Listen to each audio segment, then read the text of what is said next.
নমস্কার বন্ধুরা, আমি রিম্পা। ঘরকন্যা রিম্পার চ্যানেলে তোমাদের সকলের স্বাগতম। তো কেমন আছো তোমরা সবাই? আমি খুব ভালো আছি।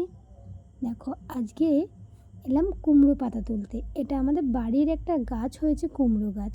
দেখো, এটা অ্যাডভেস্টারের উপর দিয়ে উঠে যাচ্ছে। তো আমি এখানে বেশ ভালো ভালো কচি কচি দেখে 4-5টা পাতা তুলে নেব।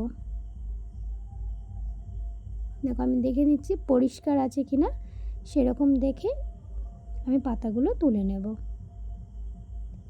তারপর দেখলাম এই কুমড়ো গাছটা একটা কুমড়ো হয়েছিল, কিন্তু এটা নষ্ট হয়ে গেছে। আচ্ছা, এটা কি গাছ তোমরা বলতে পারবে?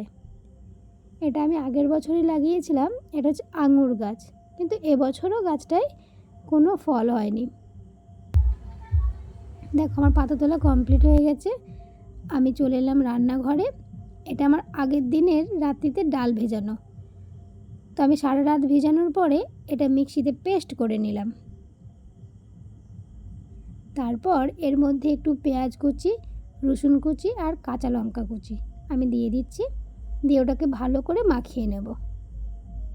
আর মশলার মধ্যে একটু হলুদ, লঙ্কা আর একটু জিরে ধনে গুঁড়ো দিয়েছি, আর সামান্য পরিমাণে নুন। আর ওটাকে একটু ভালো করে মাখিয়ে নেব। মাখানো হয়ে গেলে আমি ওর মধ্যে একটু কালো জিরে দেব। কালো জিরেটা ওর উপরে ছড়িয়ে দিয়ে আবারও আমি ভালো করে মাখিয়ে নেব।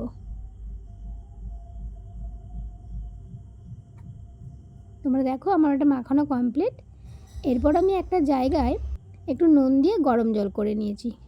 আর যে কুমড়ো পাতাগুলো আছে, এটার আমি বটাগুলো কেটে নেব।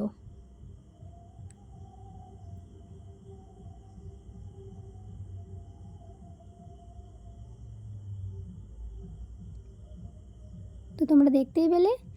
তারপর আমি ওগুলোকে জলের মধ্যে ভালো করে এদিক ওদিক করে উল্টে পাল্টে চুবিয়ে তুলে নেব। এই গরম জলে দেওয়ার জন্য কুমড়ো পাতাগুলো যেমন নরম হয়ে যাবে, এর মধ্যে অনেক নোংরা থেকে যায়, অনেকবার ধুলেও সেগুলো যেতে চায় না। তো সেটাও ভালো করে ধোয়া হয়ে যাবে।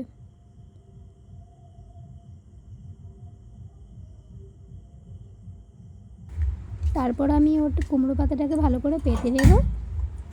তারপর আমার যে ডাল বাটা মিশ্রণটা আমি বানিয়ে রেখেছিলাম, সেই মিশ্রণটা আমি এর উপরে দিয়ে দেব। দিয়ে একটা করে ফোল্ড করে দেব। আমি যতগুলো ফোল্ড করব, আমি প্রতিটাতে একটু একটু করে ডাল বাটাটা দিয়ে দেব।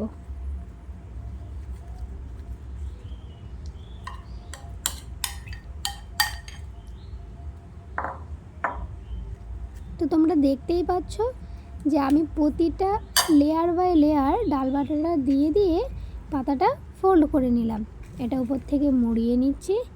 মুড়িয়ে নিয়ে পিছন দিকে যে এটা এক্সট্রা রয়ে গেল, এটাতেও আমি একটু ডাল বাটা দিয়ে ওটা ভালো করে মুড়ে নেব। ডাল বাটাটা দেওয়ার জন্য এটা ভালো করে চিপে ধরে যাবে, মানে পাতাটা খুলে যাবে না। আর পাশগুলো একটু হাত দিয়ে ভালো করে সেট করে নেব, যাতে এটা না বেরিয়ে যায়। দেখো, আমার এখানে 4টে মতো হয়েছে। আমি ওই 3টা আগেই করে নিয়েছিলাম, আর এটা তোমাদের দেখানোর জন্য আমি এটা করে নিলাম। তো আমার যেহেতু 4টে হয়ে গেছে, যে ডাল বাটা এক্সট্রা ছিল সেটা আমি ওপর থেকে কুমড়ো পাতার গায়ে লাগিয়ে দিলাম।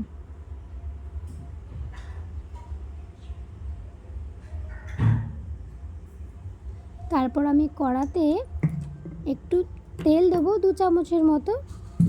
তো সেটা গরম হওয়া পর্যন্ত ওয়েট করার পর আমি যে পাতাগুলো মুড়িয়ে রেখেছিলাম, কুমড়ো পাতা, তো সেইগুলো আমি দিয়ে দেবো এক এক করে।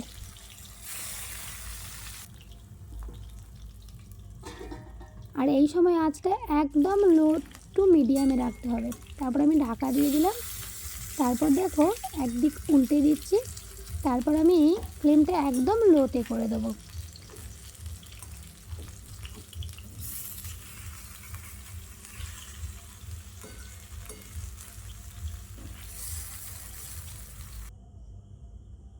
আমার 4টে উল্টানো হয়ে গেলে আমি এটা আবারও ভালো করে ঢাকা দিয়ে কিছুক্ষণ রান্না করে নেব।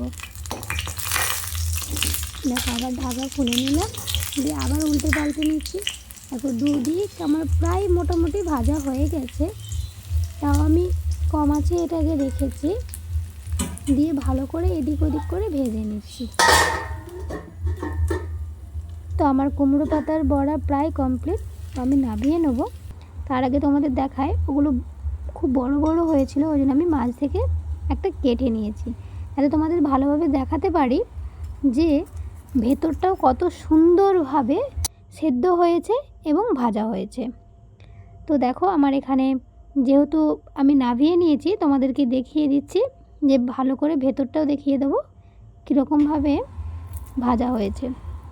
তো তোমরা বাড়িতে সবাই একবার বানিয়ে দেখো, খুব সুন্দর খেতে হয়, গরম ভাতে দারুণ লাগে। তো আজকের ভিডিও এখানেই শেষ করলাম, দেখা হবে আবারও একটা অন্য ভিডিওতে। ততক্ষণের জন্য সবাই সুস্থ থেকো, ভালো থেকো, দেখা হবে পরের একটা ভিডিওতে। টাটা।